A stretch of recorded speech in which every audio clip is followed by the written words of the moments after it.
نحمدہ ونصلی ونسلم علی رسولہ الکریم اما بعد فاعوذ باللہ من الشیطان الرجیم بسم اللہ الرحمن الرحیم۔ امام بخاری رحمۃ اللہ تعالی علیہ کی حدیث نمبر 24 لے کے آپ کی خدمت میں بندہ نصیحت حاضر ہے۔ عبداللہ ابن عمر اپنے والد گرامی حضرت عمر بن خطاب رضی اللہ تعالیٰ عنہ کا یہ فرمان عظیم سناتے ہیں کہ ایک دن نبی صلی اللہ علیہ وسلم کہیں سے تشریف لے کے جا رہے تھے تو آپ نے دیکھا ایک بندہ اپنے بھائی کو حیا کے متعلق واز کر رہا، تو آپ نے اس کو فرمایا دا چھوڑ دے اس کو، فإن الحیاء من الایمان، حیا ایمان میں سے ہے۔ ناظرین کرام، بڑا ہی پرلطف موضوع ہے حیادار ہونا۔ ایک حیا ہوتی ہے جبلی، ایک حیا ہوتی ہے کسبی۔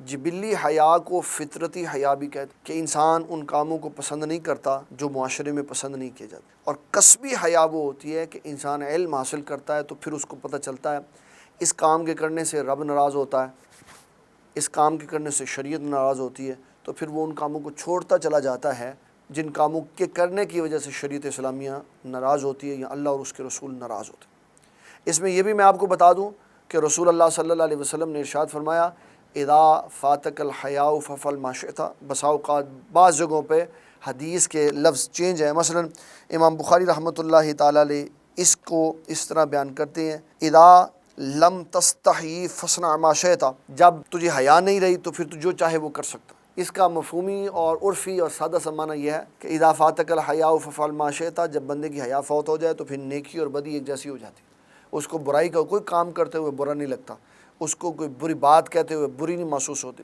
بے حیائی کا کام کرتے ہوئے فخر محسوس کرتا۔ ہمارے ملکوں میں اب بہت سارے ایسے کام ہوتے ہیں جو فخریہ ہوتے ہیں لیکن ہوتے بے حیائی کے۔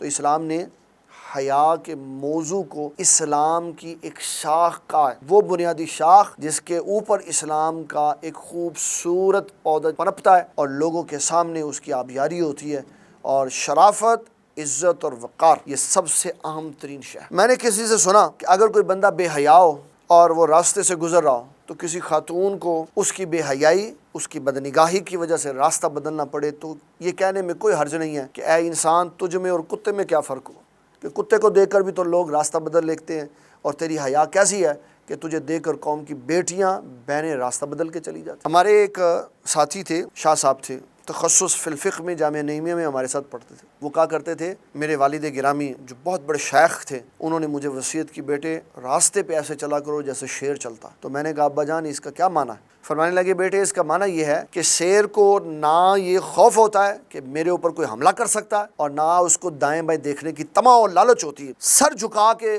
اپنے روب، دبدبے اور وقار کے ساتھ چلتا ہے، نہ اس کی نگاہ دائیں بائیں بھٹکتی ہے، اور نہ کسی کے اندر یہ جرت ہوتی ہے کہ وہ اس کے اوپر حملہ کرے۔ مومن کی شان نبی صلی اللہ علیہ وسلم کے اس خلق عظیم اور وصف عظیم کے ساتھ وابستہ ہے کہ حسن بن علی کہتے ہیں جب نبی صلی اللہ علیہ وسلم چلتے تھے تو نگاہ جھکا کے چلتے تھے، اور قوت کے ساتھ چلتے تھے، اور روب اور دبدبے کے ساتھ چلتے تھے۔ دور سے دیکھنے والا آپ کی ہیبت، روب، دبدبے اور جاہ و جلال سے، آپ صلی اللہ علیہ وسلم کی عظمت اور شان سے آگاہ ہو جاتا تھا کہ آپ بڑی پروقار شخصیت ہے۔ میں اپنے بچوں کو، بھائیوں کو، دوستوں کو یہ نصیحت کروں گا، اور سب سے پہلے میں اپنے آپ کو اس میں شامل کروں گا کہ خدارا ہم جتنی بھی بدنگاہی کر لیں، جو بھی کر لیں، لوگوں کے سامنے کیسے بھی بن جائیں، رب کو دھوکہ نہیں دے سکتے۔ وہاں حشر کے میدان میں ایک ایک نیکی کھول کے سامنے رکھ دی جائے، ایک ایک عمل کھول کے سامنے رکھ دے، وہاں بتا دیا جائے گا میں چلتے ہوئے کیا کرتا تھا، میں اٹھتے ہوئے کیا کرتا تھا، میں بیٹھتے ہوئے کیا کرتا تھا، میں آتے جاتے سوتے جاگتے کیا کرتا۔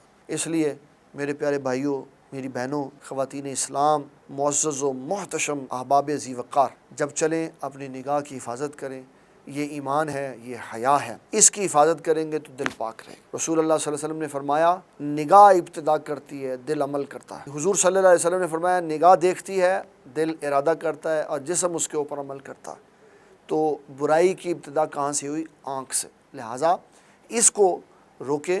اس کے لیے قرآن کے دو لفظ ہیں، غض بصر، نگاہوں کو جھکاؤ، قل للمؤمنین یغضوا من ابصارہم قل للمؤمنات یغضضن من ابصارہن۔ اے مسلمان مردو، اللہ کا پیغام سنو، محبوب کریم صلی اللہ علیہ وسلم تمہیں فرما رہے ہیں کہ اے ایمان والے مردوں آنکھیں جھکا لو، اے ایمان والی عورتوں آنکھیں جھکا لو۔ اگر میں چلتے پھرتے اپنی آنکھوں کو جھکاتا ہوں تو میں رسول اللہ کا فرمان بھی مان رہا ہوں اور مومنین میں بھی شامل ہوں۔ اللہ تعالیٰ ہماری حاضری قبول و منظور فرمائے۔